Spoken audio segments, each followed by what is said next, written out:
بسم اللہ الرحمن الرحیم۔ ذی الحجہ کے پہلے 10 دن اس میں عبادت کیا کرنی چاہیے اور کون سے کیا اس پہلے عشرے کے اندر حضور علیہ السلام نے کسی نیکی کے کرنے کا حکم فرمایا ہے یا نہیں۔ ذی الحجہ کا پورا ہی مہینہ جو ہے نا خیر و برکت والا مہینہ ہے، لیکن اس مہینے کا پہلا عشرہ خصوصیت کے ساتھ مزید فضیلت کا حامل ہے۔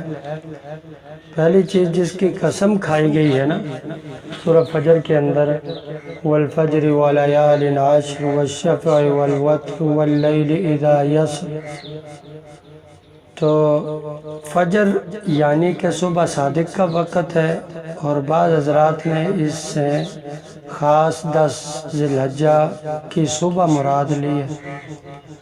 دوسری چیز جس کی قسم کھائی گئی ہے وہ 10 راتیں ہیں، ولیال عشر۔ تیسری اور چوتھی چیز جس کی قسم کھائی گئی ہے وہ ہے شفع اور وطر۔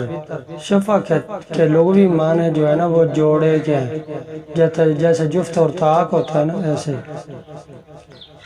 جو شفع کے معنی ہے جوڑے کے جوڑ، جس کو اردو میں جفت کہتے ہیں، اور وطر والشفع والوتر، اور والشفع کا معنی میں نے بتا دیا جوڑ جفت، اور وطر کے معنی ہے طاق۔ جفت سے عید الاضحیٰ کا دن اور طاق سے عرفہ کا دن مراد ہونا بیان کیا گیا۔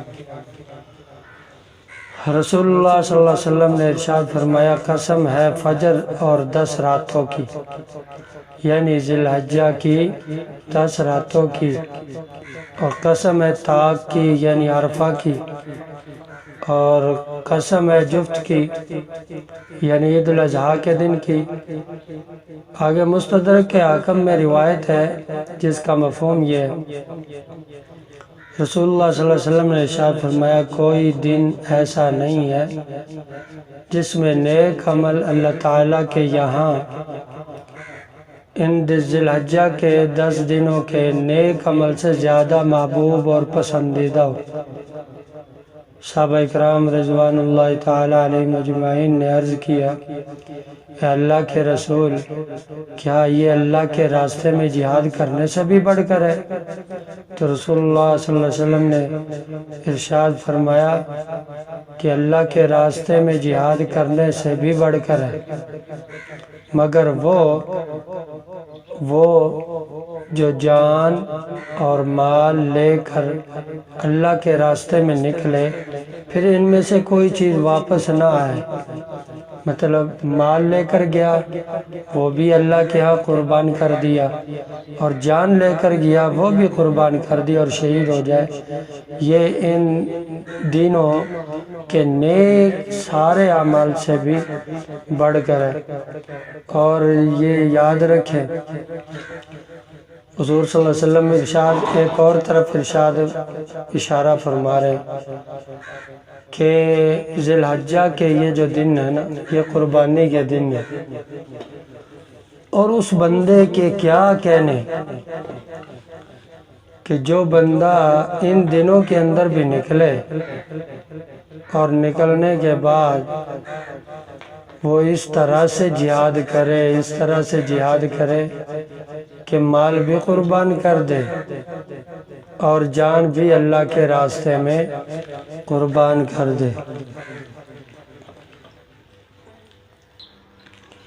اور اس کے ساتھ ساتھ اللہ رب العزت کے پیارے حبیب نے فرمایا، اشارہ اس بات کی طرف کہ کوئی بندہ مال و جان لے کر جائے، قربانی بندہ زیادہ سے زیادہ مال قربان کر کے کر سکتا ہے، مال دیا اور قربانی کر لی۔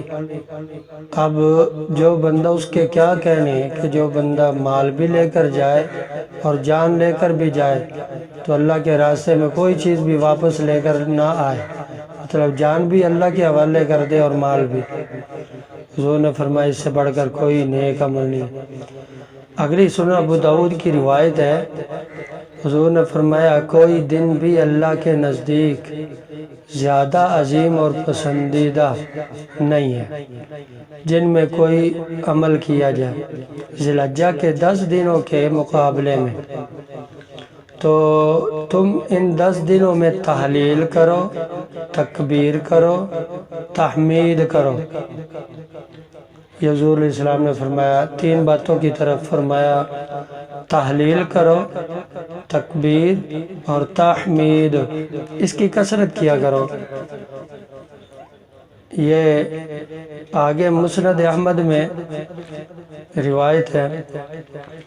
اچھا تحلیل یہ سمجھ لے، تحلیل کس کو کہتے ہیں، تکبیر کس کو کہتے ہیں، تحمید کس کو کہتے ہیں؟ جو حضور نے فرمایا نا کہ یہ کیا کریں۔